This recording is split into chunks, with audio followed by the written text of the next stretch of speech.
Welcome to the Windy City Podcast, presented by Fansided. That is Alex Shapiro. I am Kenneth Davis, and it's time to talk what you know we're going to talk about, and that's Bears football. This episode, we'll probably talk about injuries and just some of our thoughts so far. 2 games into the preseason with one left going against the Tennessee Titans. I guess we'll start off with the DBs. The DBs have been an issue in a good and bad way. Last year there were injuries, but last year they were the reason that the team survived during the beginning of the season. All right. So shout out to everybody involved in that, because that season wouldn't have been that season if you didn't have as many turnovers as you had last year. So shout out to everyone that played a part in that. Tyreek Stevenson has been having a really good camp. Last year went through some turmoil. Look, you brought on last episode Nashawn Wright, and there was an instance where even with a healthy Tyreek Stevenson, it was like, yo, we're going to ride with Nashawn out there with Jalen coming back. And I'm not even saying it was a bad thing, but Tyreek Stevenson having a bad camp kind of banged up your thoughts on Tyreek Stevenson so far. We mentioned about Dante Manning playing pretty decent the last game or whatever, and our expectations of some of these DBs that are going to have to step up during the season because injuries always and will take place. Yeah, it's unfortunate. You mentioned Nashawn Wright. Nashawn Wright had a case to come back, and I'm sure the Bears thought about bringing him back, but I'm sure one of the reasons the Bears did not bring him back is because they said, okay, Jalen Johnson's getting healthy and he's our guy. We still have Tyreek Stevenson, and yes, Tyreek Stevenson has had ups and downs, but man, when Tyreek Stevenson is on, he is an extremely impactful player. He tackles very well on the boundaries. He is not afraid to get his nose in on the run game, and he's a playmaker. Simply put, he is a playmaker as well. Interceptions, forced fumbles, fumble recoveries, you name it.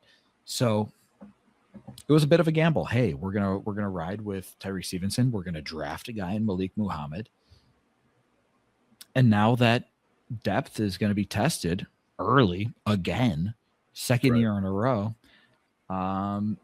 And you don't have a guy like Nashawn Wright. Now you gotta find your Nashawn Wright again. Is it going to be Malik Muhammad? Is it going to be, one Cam of the Lewis. number? Exactly. Is it going to be Terrell Smith finally? Jalen Jones, who's back? Is it going to be Dante Manning, like you mentioned?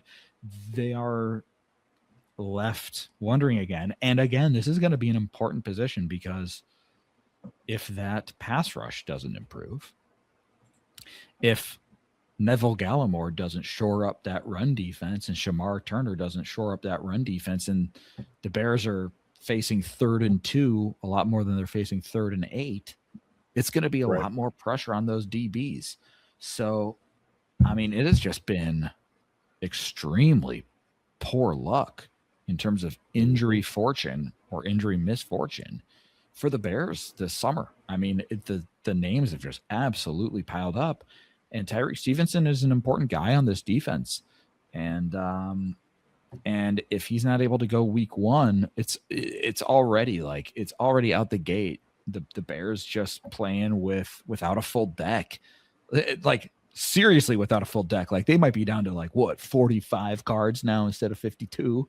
When you think about Luther Burden's banged up, although it seems like Luther Burden might be good to go. But like the injuries to left tackle, Kobe White, et cetera, et cetera, et cetera, et cetera, et cetera. And a starting cornerback. I mean, cornerback is a super premium position, super duper premium position, more premium than free safety, I will say. Kobe Bryant is an important player. Kobe Bryant was the free agent signing. Mm-hmm. It's cornerback to me more important than free safety. So it simply stinks for Bears fans. It stinks for the Chicago Bears that Tyreek Stevenson might not be good to go week 1. I think your premise is right. I mean, you look at the fact of the Rams last year, and what did they really need? And they went out and got 2 DBs outside of course, the best defensive lineman in football, and maybe they're bringing back the former best defensive lineman.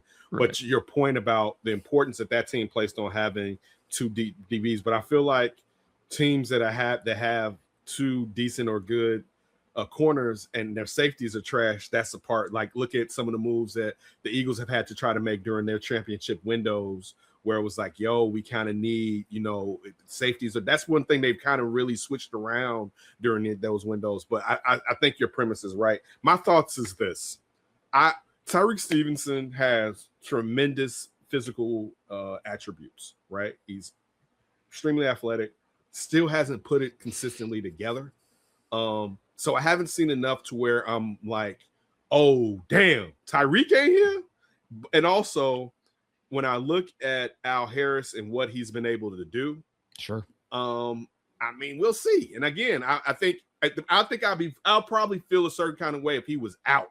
You know what I'm saying? Like if Tyreek, they're like, Tyreek's not coming back, then I will feel a certain kind of way. If they're like, Tyreek's going to miss half of the season, I would feel like that. But being like right now, it looks like, okay, it's a wait and see, and maybe he'll still be there for the open season. I'm fine with it. And we saw what they did with both of their starting cornerbacks out last year, and one of them is a Pro Bowler. All right, so I'm good as far as that to a degree. I want to see it, and I hope. I mean, because now it's the money year too. I hope Tyreek goes and gets his bread. All right. So we'll see. It's funny. I think this year, and I think we know it from as a player what Al Harris was when he was with the Green Bay, and we know as far as how good that Dallas defensive backfield has been, really for a minute. Look, like my head, Jerry Jones has fine-tuned his ability to find talent over the last really 6 to 7 years, maybe 8. Offensive line has always been good. And that's Jimmy initially, but that's been Jerry for like the last 15 years or whatever. But what they've been doing with their defensive backfield is also how they're built. Like when you look at some of the defensive players on the Cowboys teams, it's like, what find and build a player did you get this cat out of or whatever, right? Madden create a character. Yes, it's the glue guys and Jerry not letting the coach be the guy that's running the show. When you're like, yeah, coach, you say that, I'm gonna go talk to him. That's an issue. Owners, it's only like 2 guys on that roster, and that maybe 2 that should be able to come talk to me after you tell them something. You know what I'm saying? That's like the quarterback if he's nice. You know what I'm saying? Or the best defensive player if he's nice. And it's like, yo, it's a real big issue. Outside of that, or if there's someone that you think is building towards that, they can come talk to me as an owner. But everybody else, you go talk to that coach and that general manager, because there's a certain hierarchy. And when you sit there and let players go through it, it breaks. It helps. I'm trying to think. It defeats the ability of the coach to be able to hold them responsible for their actions when they know I can go above you and talk to somebody else. It doesn't even matter in sports. If you had any job and someone can circumvent the proper hierarchy, that's an issue. You can't be undermining that authority. You can't. It's just not going to work in the long term. Also, a player. Is there anything as far as Tyreek you wanted to bring out anymore? No, I mean, just the Bears need him to get healthy, and if these injuries continue to stack up, I am going to start bringing up the panic meter with the Panthers. The Panthers are not a cupcake team. This is not the Panthers of 3 years ago. Yeah, I know. Here we go. But if Luther Burden can't go, I mean, listen, Luther Burden's supposed to be go. If Luther Burden can't go, if Tyreek Stevenson can't go, Kobe White, former Bulls, Kobe Bryant, the other basketball player, we know he can't go. What's going on with left tackle? Like, if these things continue to trend in this direction, because it is now, I mean, like I said, it's stacking up. If in between now and week 1, it continues to stack up, I am starting to worry a little bit about the Panthers in week 1, who are a good football team. Okay. First of all, when the Bears were bad, you had so much more positive energy. All right. I did. They were hurt last year, Alex. They were banged the hell up. All right. I was not positive. You can ask my former colleagues. You can ask my former colleagues at CHSN. I was like, this team is not winning football games. They were banged up last year, where the guys that you were mentioning weren't. Look, even if they weren't here, the guys that were supposed to be here weren't there because they were hurt. So again, with the Bears' ability to score, I'll put it like this: if the Bears were what we think are going to be an average, above average offensive team, I'm with you. I'll be like, yeah, I'm concerned because, and again, they're going to have to squeak out games, but this team is built on we're trying to blow the doors off this bad boy. You know what I'm saying? Now it's still, to your point, it'll be early in the season. You're still trying to build it up, but one thing you also said, the stuff has been installed now. Of course, there's new things, but really it's building off of what you already learned, right? And situational schemes for particular teams, right?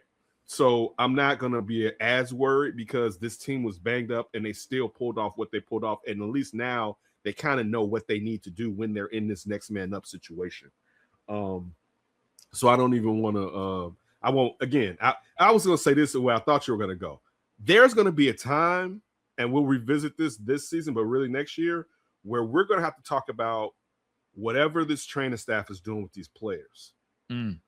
We said this, and this is something anybody that's been following me, NBC and before NBC, doing a problem that I've talked about with the 49ers for years. Like, what is going on? Why are your players? Dude, it's the electric substation. Okay, but why are they consistently? And I'll say this: it has become. It seems more regular. It has become more consistent throughout the NFL, or these injuries are happening at the beginning of the preseason, or just in general. Guys always go down, but it seems more prevalent. In all fairness, now it could be because of social media, but I just think it is. I always key guys where you were like, "Damn, so and so went down." That always happened, but it's just those guys are going down, and other guys. I'm looking at stuff like, "Wait, did I read that he tore his ACL?" And I think, and also, and I'll say this, and it's not all the training staff, is guys being in tip-top physical conditioning year round, where maybe, and again, I could be wrong, sometimes that the body needs to rest, particularly when you're putting on the type of stress that you're putting on for a season, and then let's say if you go into the playoffs and that gets ratcheted up, the body needs to rest. But that's something we'll revisit. But I thought that's where you're going at first, and then you veered left and was talking about some Carolina. Do we need to look into the Amtrak track that runs past Hallis Hall, similar to the electrical substation in San Francisco? No, I'm kidding. I do not think having a train running past Hallis Hall has anything to do with it. But do we need to look? Is there an electrical substation somewhere in Vernon Hills or Lake Forest that we don't know about? Speaking of trains and destinations in a place like Davenport, the Bears have brought in Marcus Davenport this past Monday. Former Saint, former Viking, for the last 2 seasons, a Lion. This is his third NFC North team that he's applying for. Player when drafted, much ballyhooed. Definitely has a relationship with Dennis Allen. First few seasons, just looking at it, he had 4.5 sacks his rookie year, 6 his second year. He had 1.5, but he missed. He only played in 11 games. He's missed a decent amount of games. He's 13, 13, 11, 11, 15, 4, 2, and 8. Been injury prone. 9 sacks was the most he had, and that's 2021. Since then, he's had 2 sacks.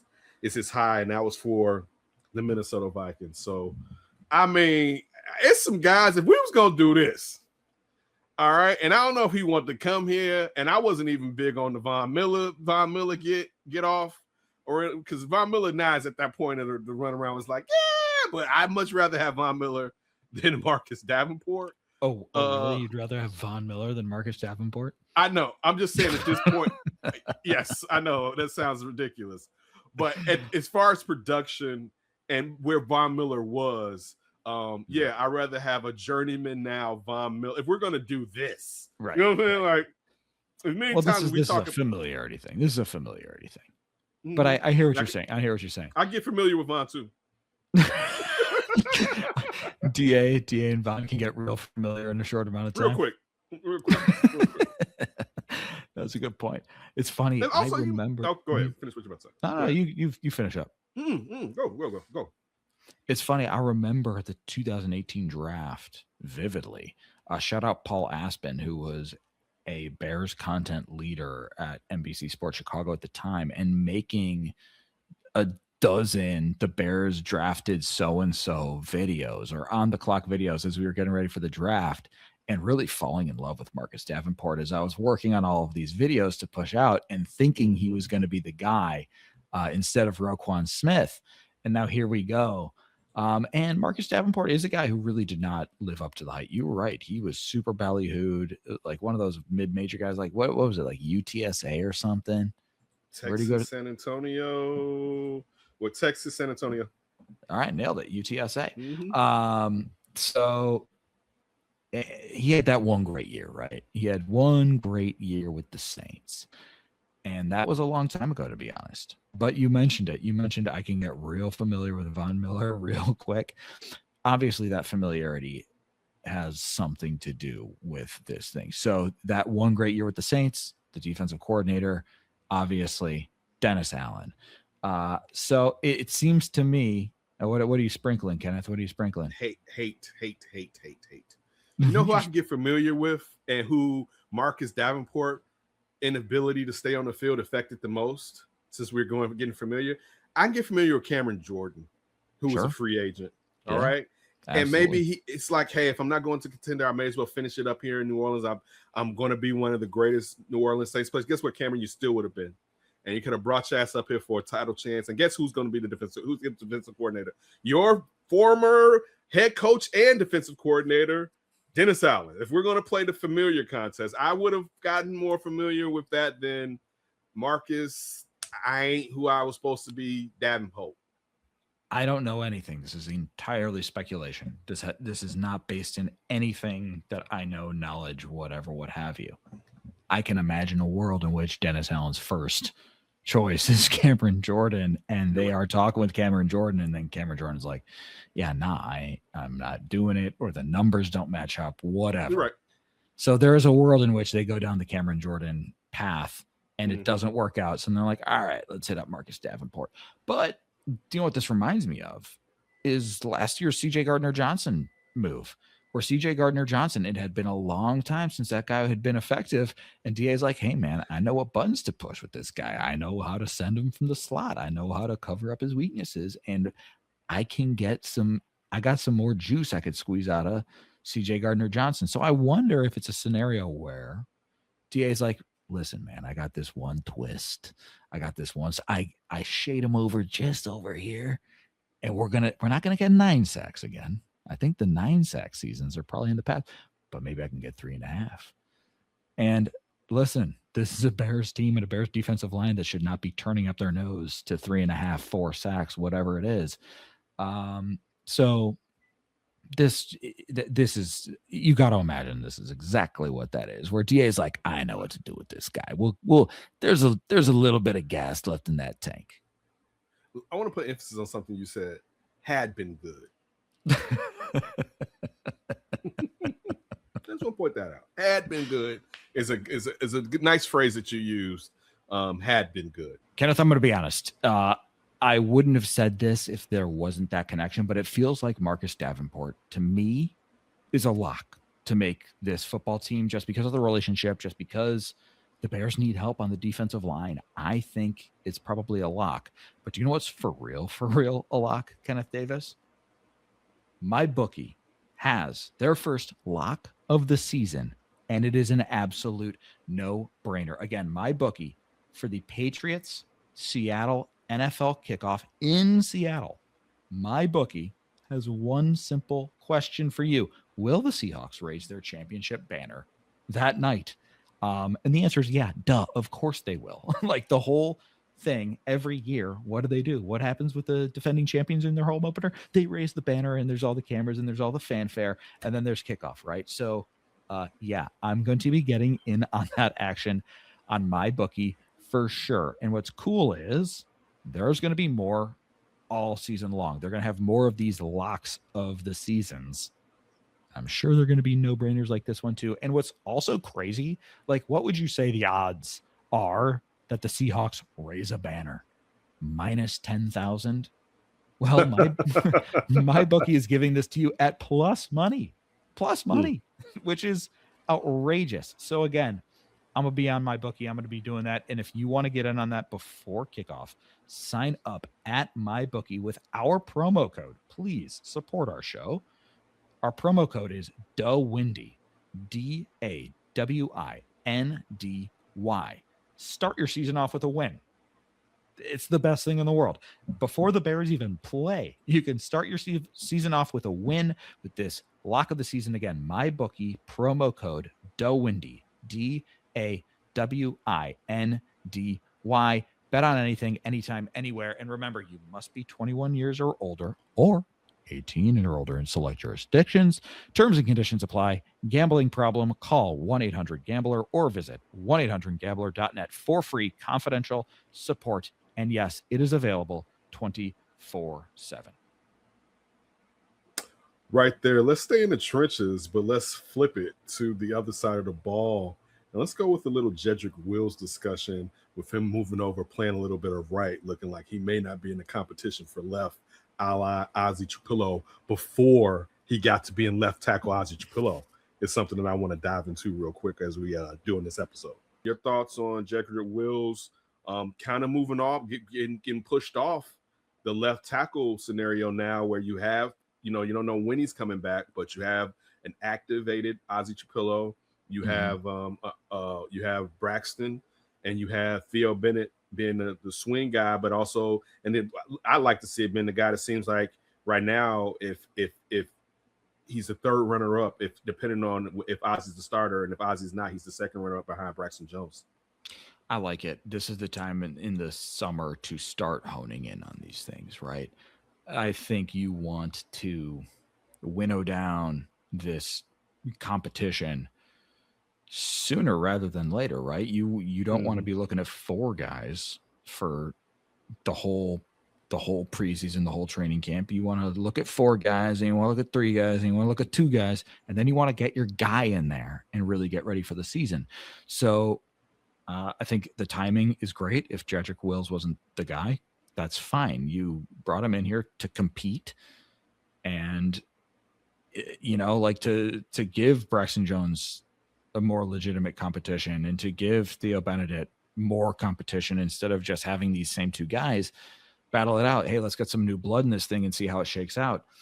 And now, if he's competing for that swing tackle job, now Karan Abagaji, guess what? Now you got some competition, buddy. So I like the timing of it.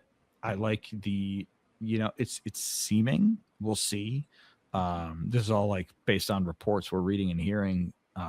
We're not there, but it's from reading between the lines, it's seeming like it's a little decisive. What you don't want to happen is for this to get shaken up again, and for all of a sudden Karan and Jedrick Wills to be all of a sudden back in the mix, which is something that we saw a little bit last year, where guys were kind of like in and out, and I was like, wait, this guy's back in the mix? Wait, this 3-horse race is a 4-horse race now?